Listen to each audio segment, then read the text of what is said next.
Hey y'all, it's Sheila. Thank you for stopping in and spending a few minutes of your day with me. A while back I did a video and at the end I asked y'all to throw me some questions. I believe in angels. Yes, I do. That's Jackie from New York. She threw this question out. Tell us about your DH, dear husband. I can't talk about my dear husband without first talking about my ex-husband. My ex-husband and I had some dear bestest friends. It's one of his work partners, and we did a lot of things with them. And the work partner's mom did a lot of stuff with us too. I called her Aunt Nancy. And I still do. Y'all will figure that out at the end. But we were very close. Oh, I loved them, and I still do. And I loved Aunt Nancy, and I still do. But the work partner would always say, "Oh, I wish you could meet my Aunt Susie. You're so much like her. And she used to have red hair just like yours. Oh, I wish you could meet her. You're so much alike." Well, during the week, my routine was, my ex-husband had our son one week and I had him the next. And during the week, I would get up in the morning, get ready to go to work, and stop by the little local store. It was the hangout. It was a hopping little place. Get the son ready for school and then go by there and have my morning coffee and do the biggest part of my waking up before I went to work. And it's where everybody hung out. There was a bar area, and they'd sit around and have their coffee, fill up their work equipment, get fuel in their vehicles, whatever. Tell their fishtails, eat their little Debbie cakes. And people were constantly in and out. One of my bestest friends worked there. Her parents owned a chain of businesses, and one of them was that store. And she had a 4-year college degree and part of her law degree. She ran that store in the mornings. And she tried to hook me up with some people. And I'm like, no. She was 12 years younger than me.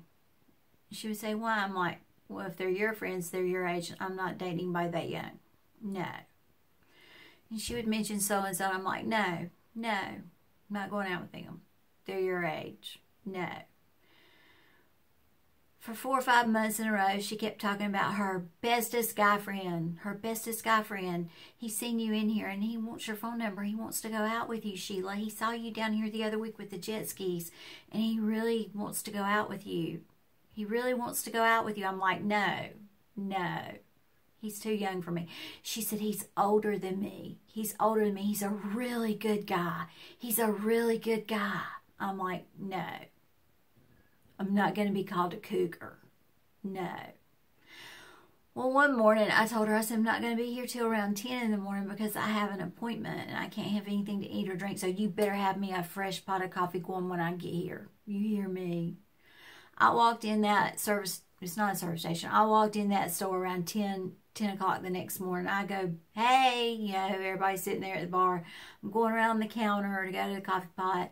And there stood a guy like this up against the coffee pot counter.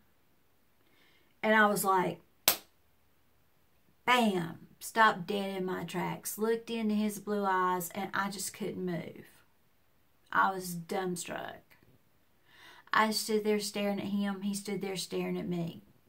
I got my wits about me, got my cup, poured my coffee, and sat down. Some of the older retired gentlemen that had been sitting there telling their fishtails and eating their peanut butter crackers got up and left, and him and my friend are chit-chatting, and she said, have you had anything to eat? I said, no, I couldn't have anything to eat. I'm about to starve. She said, you want to go to the grill and get a sandwich? I said, oh, that'd be great. Well, by this time, the tall guy that I've been struck by, I'm sitting there thinking, why can't she introduce me to somebody like that? Why is she trying to hook me up with all these local yokels? Why can't she introduce me to somebody like that? And he goes, well, I got to go. And then he calls her to the door. And they're going, shh. And I'm sitting there thinking, why can't she introduce me to somebody like that? She's always trying to hook me up with our friends. Why can't she introduce me to somebody like that? When she comes back in here, I'm going to ask her about that. She comes back inside the store. I'm like, I want to ask you something. Why can't you introduce me to somebody like that, Missy? She goes, well, that happens to be my bestest friend, David. that I've been trying to hook you up with for the last 4 months, and all you've said is no, no, no, no, no, no, no, because he's a few years younger than you. And just so you know, he's meeting us down at the grill. He's going home and get a shower.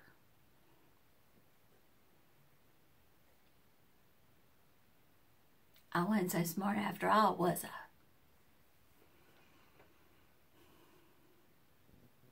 Dave and I have been together ever since that day over that sandwich at the grill. But the first thing both of us did was he picked up the phone and he called his Aunt Nancy. And he said, Aunt Nancy, can you tell me about Sheila? She said, are you talking about my Sheila, my redheaded Sheila? He said, yeah. She said, my Sheila? How'd you meet my Sheila? He said, well, I've been wanting to date her for a while, but she wouldn't even meet me. But I think I'm going to marry her. We hadn't even had a first date yet, but I think I'm going to marry her, Aunt Nancy. She said, my Sheila is a wonderful girl. She is a wonderful, good-hearted person. She's a good girl, but her first husband did her really wrong, much like your first wife did you. First thing I did was pick up the phone and call the ex-husband's partner, and I said, hey, I want you to tell me everything you can about your cousin David, and don't leave anything out, you hear me? He said, oh, my cousin David, he's a deep soul. He's deep. He is so smart. He's very, very intelligent, but he's deep. He's very deep. He is wise beyond his years. He's a hard worker.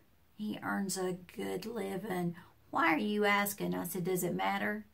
Well, I'm fixing to start dating your cousin. That's really all I'm going to tell you at this point. Well, he earns a very good living, Sheila. I said, I'm not talking about money. I'm talking about morals. What kind of person is he?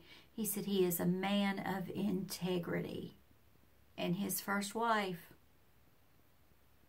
really did him wrong, much like your husband did you. And my cousin David would never do you that way. So now, Aunt Susie is my mother-in-law, and I love her. And that's how I met my husband. I think the 2 greatest days in my life were the day I met my son in the delivery room when I had him, and the day I met my husband at the local convenience store in front of the coffee maker. Just in case y'all were wondering, it was a BUNN. It was a BUNN coffee maker. I don't know if that makes a difference, but it was a BUNN coffee maker. And that is how I met my husband. Y'all have a great day. Make it a great day. And I'll see y'all later. Bye now.